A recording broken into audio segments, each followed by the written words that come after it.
कार्यस्तु पूज्यन्ते रमन्ते तत्र देवता। भारत जैसे विशाल देश में महिलाओं की गरिमा को सुनिश्चित करने का काम नरेंद्र मोदी ने किया।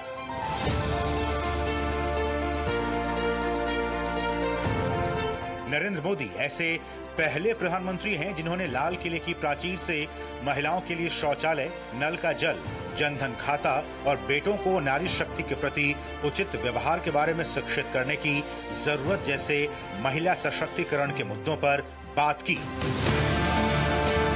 महिलाओं के सशक्तिकरण और समानता के ऊपर नरेंद्र मोदी का हमेशा से जोर रहा है, फिर चाहे वो सामाजिक सशक्तिकरण हो या फिर राजनीतिक सशक्तिकरण। 1997 का मुझे ध्यान है, उन्होंने बोला, हमारे एमसी के इलेक्शन थे, उन्होंने बोला आप कितना बहनों को देते हैं, बहन जी टिकट्स कितने उनको देते हैं। तो मेरे दिमाग में आया, तब तो हम बहुत छोटे कार्यकर्ता थे, तो बहन दीदी ने कहा कि हाँ देते हैं, कुछ ऐसा परसेंटेज कुछ नहीं बताया, 2-3 को शायद मुझे लगता मिली थी। महिला के लिए बिल आरक्षण हुआ और उसमें 33% कर दिया। तो मुझे वो वाला वाक्य याद आया कि 97 में उनकी जो सोच थी महिलाओं के प्रति, वो उस टाइम सोच रही थी कि बहनों को भी 50%, 33% कुछ दे मिलना चाहिए, क्योंकि हमारे एमसी के इलेक्शन होते थे, वहां पे 3-4 बहनों को ही देते थे। मोदी जी का मैं बहुत बहुत धन्यवाद करती हूँ, वो इतना बहनों के लिए सोचते हैं कि शायद ही कोई और सोच सकते हैं। हमारे देश की लोकतांत्रिक यात्रा में तब एक निर्णायक क्षण आया था जब देश की सबसे बड़ी पंचायत संसद से महिला आरक्षण बिल पास हुआ था। बिल के पास हो जाने से भारत की महिलाओं के लिए एक मजबूत प्रतिनिधित्व और नारी सशक्तिकरण के युग की शुरुआत हुई। I was elected as president of MHEP, the largest women organization in Mizoram. From MHEP, we're trying very hard for a reservation of seats for women in local council, on village council. That time, the government didn't appreciate, the church didn't appreciate, and even all the NGOs did not accept. And the pressure was very hard from the center.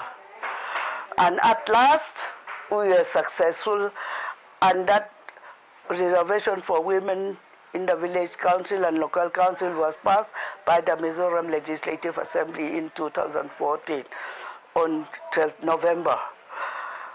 This is mainly because of the strong pressure from our Honorable Prime Minister, Mr. Narendra Modi. That's why we, the Mizos, want to hail him as champion of Mizo women. राजनीति में महिलाओं की पर्याप्त भागीदारी और सत्ता में उनकी समान हिस्सेदारी के बिना हमारी आधुनिकता, विकास और सभ्यता सब कुछ बेमानी है।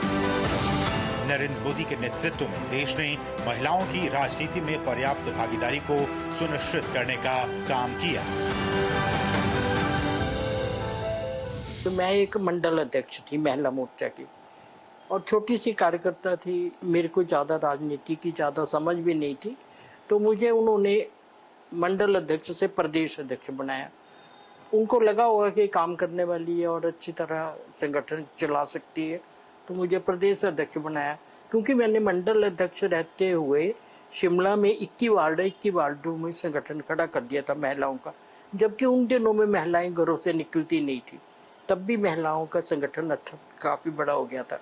फिर मोदी जी मेरे को कहने लगे कि आप चुनाव लड़ो कॉरपोरेशन का वहाँ से।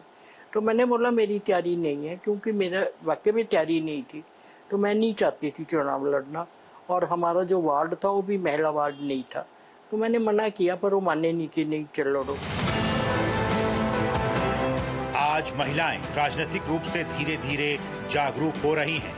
वे राजनीति में भागीदारी और सत्ता में हिस्सेदारी चाहती हैं। नरेंद्र मोदी की सरकार ने उनके इस सपने को पंख देने का काम किया। एक बहन को टिकट देने की बात चल रही थी। अब पुरुष मानसिकता सामान्यतः विरोध की होती है, मैं कोई नई बात नहीं कह रहा हूँ। ये दुनिया भर का फैक्टर रहा है। महिलाओं को अपने स्थान बनाने में एक समय लगा है। तो उस नाते से जब उस बहन की टिकट की बात आ रही थी तो सामान्यतः फैसला करने वाले सब पुरुष थे और भिन्न भिन्न प्रकार से उस टिकट का विरोध किया गया। आखिर में जिस प्रकार से डांटते हुए उन्होंने उसका फैसला किया, वो मेरे लिए सदा सदा के लिए मेरे हृदय में उनका स्थान बड़ा ऊंचा हुआ। उन्होंने कहा कि आप सब लोगों को इस विषय पर जो है इस प्रकार की मानसिकता के साथ आपने रोकने की कोशिश की। उनकी नाराज़गी बहुत प्रबल थी और उन्होंने डिसीजन कराया कि उसी बहन को टिकट देंगे और वो बहन विधायक बनी। वो उनकी एक ताकत जो है मैंने उस समय महसूस की कि ये उनका जो व्यक्तित्व है मोदी जी का, वो किस प्रकार से जो साधारण मानसिकता है उस मानसिकता से परे जाकर डिसीजन मेकिंग कराने का काम उन्होंने किया। हरियाणा के पूर्व मुख्यमंत्री मनोहर लाल याद करते हुए कहते हैं कि नरेंद्र मोदी का नेतृत्व हमेशा से नवाचार और प्रयोगशीलता के लिए जाना जाता रहा है। जब हमारा लोकसभा का कारगिल युद्ध के बाद चुनाव आया और उस चुनाव में स्वाभाविक है कारगिल में बहुत से शहीद हुए। हमारी पूरी टीम इस मत की नहीं थी कि हमको कोई कारगिल शहीद को, किसी विडो को चुनाव में उतारना चाहिए, लेकिन वो इस मत के थे कि जरूर ढूंढो कोई ना कोई। मेरे जिम्मे लगाया उन्होंने, हमने खैर प्रयत्न किया। प्रयत्न करने के बाद और एक 5-6 दिन बाद मैंने एक नाम उनको बताया। मैंने कहा ये नाम है, और वो नाम था हमारी सुधा यादव जी जो मेंबर पार्लियामेंट बनी। तो हमने ढूंढा, उनका ठीक है इनको टिकट दो, और टिकट देने के बाद जो थम्पिंग रिस्पॉन्स वहां हमको मिला काबिल तारीफ था। अटल जी की एक सभा कराई उस समय मैंने, यानी रेवाड़ी में न भूतो न भविष्यति, इतनी बड़ी रैली वो हुई थी। भारत में लैंगिक समानता और आर्थिक सशक्तिकरण को बढ़ावा देने में डिजिटल समावेशन की महत्वपूर्ण भूमिका को नरेंद्र मोदी ने हमेशा से ही रेखांकित किया है। पीके पुजारी कहते हैं कि कैसे नरेंद्र मोदी ने महिलाओं की उन्नति पर बल देने का काम किया है। The first scheme he proposed was is called Jyoti Gram Yojana, which means in the rural areas we had one feeder which was providing power to the rural households. Village में जो ladies होती हैं, इसे that Gujarat में थोड़ा economic conditions अच्छी हैं, if you supply बिजली और this thing people can buy, जैसे मिक्सचर है, वॉशिंग मशीन है, which will reduce the drudgery of the rural women जो काम करते हैं, पानी की जो फिल्टर है, पानी की सप्लाई जो है छोटे बड़े गांव में, तो इससे this will reduce the physical burden of women who can be more useful in other productive work. I mean that was the vision. महिलाओं की संभावनाएं असीम है, असीमित है। मोदी सरकार के अंतर्गत राष्ट्रीय परिवर्तन की अगुवाई करने में महिलाओं की भूमिका एक महत्वपूर्ण विशेषता रही है। आज नरेंद्र मोदी के नेतृत्व में महिला विकास से महिलाओं के नेतृत्व वाले विकास पर ध्यान केंद्रित किया गया है। एक ऐसा गांव था कि 8th स्टैंडर्ड तक वहाँ पे बच्चियों को पढ़ाते हैं, फिर बोलते हैं कि अभी तो इसको आगे बढ़ के कुछ भी करना नहीं है, घर का ही काम कर रहे हैं, फिर हमको इसकी शादी कर लेनी है तो इसको हम लोग आगे पढ़ाएंगे नहीं। तो ये बात सुन के उनको थोड़ा बहुत ही खराब फील हुआ।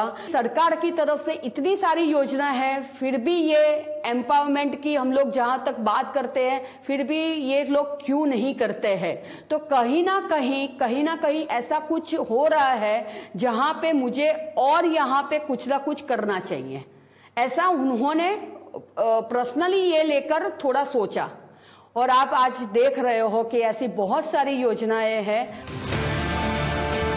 मोदी सरकार द्वारा किए गए नीतिगत हस्तक्षेपों के कारण महिलाओं को अपने समुदायों, संगठनों और घरों में नेतृत्व की भूमिका निभाने के लिए सक्षम और सशक्त बनाया गया है। किसी कार्यकर्ता के घर हम गए और उनका उस समय कोई वो कार्यकर्ता बंदूक खाना खा के उठे थे, वो अपने धर्मपत्नी को आवाज लगा रहे थे कि बर्तन उठा लेते, नरेंद्र भाई आए हैं। तो उन्होंने कहा भाई वो आवाज लगा रहे, वो काम कर, आप खुद उठ के बर्तन रख दो। एक उन्होंने जो कहा कि एक छोटे छोटे परिवार की भी चिंता करना, वे अपना काम खुद करो। स्वच्छता अब केवल शब्द नहीं, जीवन शैली बन चुकी है। ये शब्द सुनते ही आज प्रत्येक नागरिक के मन मस्तिष्क में लाल किले की प्राचीर से पहले संबोधन में नरेंद्र मोदी का भारत को स्वच्छ बनाने का संकल्प उभरता है। तब जब मैं बहुत छोटी थी, तब हमारे घर में भी शौचालय नहीं था, और क्योंकि मेरा एक बड़ा गांव था और सभी गांव के अंदर जो महिलाओं के लिए शौच की व्यवस्था की जाती थी वो गांव से बाहर की जाती थी। हम लोग निकलते थे शौच के लिए तो जो पुरुष होते थे वो हमें बड़ी ऐसी गंदी नजरों से देखते थे। तो मैं कई बार दादी और मम्मी से ये सवाल करती थी कि मम्मी हम सिर्फ शौच के लिए जा रहे हैं, ये पुरुष हमें ऐसे क्यों देखते हैं कि हम कोई गुनाह करने जा रहे हैं या हम कोई गलत काम के लिए आगे जा रहे हैं। जब माननीय प्रधानमंत्री जी ने महिलाओं के लिए पहला कदम ये उठाया, लाल किले से जब ये कहा कि मेरा एक सपना है कि मैं हर घर में शौचालय चाहता हूँ, तो उस दिन वो पीड़ा मैंने महसूस की कि पहला ऐसा व्यक्ति है कि जिसने महिलाओं का दर्द समझा है, पहला ऐसा पुरुष। हालांकि पुरुष प्रधान देश बोला जाता है, भारत को भी कहा जाता है, लेकिन वो पहला ऐसा व्यक्ति जिसने महिला की आंतरिक पीड़ा को समझा था, जिसने अनुभव किया था कि उसके लिए शौचालय उसकी इज्जत है। नरेंद्र मोदी की सरकार देश की महिलाओं की सुरक्षा, संरक्षा और सशक्तिकरण को सर्वोच्च प्राथमिकता देती रही है। सरकार ने महिलाओं के शैक्षिक, सामाजिक, आर्थिक और राजनीतिक सशक्तिकरण के मुद्दे को संबोधित करने के लिए जीवन चक्र निरंतरता आधार पर बहुआयामी दृष्टिकोण अपनाया है, जिससे वे देश के विकास की प्रक्रिया का नेतृत्व कर सकें। मैं शिशु प्ले स्कूल चला रही थी, घर पे ही था मेरा नन्हा सा छोटा सा मेरा ड्रीम। तो उन्होंने बताया कि आप एक काम कर सकते हैं। मैंने बोला क्या नरेंद्र भाई? कि आपके घर पे जो हाउस हेल्प आती है, उनके जो बच्चे हैं और आजू बाजू के जो हाउस हेल्पर है, वो सबको आप आराम से घर पे इकट्ठा करो और उन्हें जो आप बताएंगे कि आप कुछ उनको सिखाने वाले हो, तो वो नहीं आएंगे। ऐसे बुलाओ, बैठाओ और उनको उन्हीं की जो चाय पे चर्चा की भी जो पैटर्न थी वो सेम वो पहले से ही हम लोग को गाइड करके बताते थे। और बेटी बचाओ बेटी पढ़ाओ वो तब से मुझे बता रहे थे कि if you will educate a one child, a girl child, तो वो 10 को एजुकेट करेगी। और education it's not just a degree, for him on the whole grooming of mental and physical. So मैं उन्हें ऑलवेज फ्रेंड, फिलोसोफर और guide बुलाती हूँ। नरेंद्र मोदी की नारी शक्ति के प्रति दूरदर्शिता महान समाज सुधारक सावित्रीबाई फुले से भी प्रेरित रही है। उनके द्वारा सामाजिक सुधार और सामुदायिक सेवा पर दिया गया ध्यान नरेंद्र मोदी के लिए भी समान रूप से प्रेरक रहा है। महिला शक्ति के आत्मबल और कुछ नया करने की महत्वाकांक्षाओं ने आज हमें अद्भुत नतीजे दिए हैं और अब वही ऊर्जा भारत के सामाजिक, आर्थिक और राजनीतिक फलक पर भी दिखाई दे रही है। और ये सब मुमकिन हो पाया है नरेंद्र मोदी की दृढ़ इच्छा शक्ति और दूरदर्शिता से।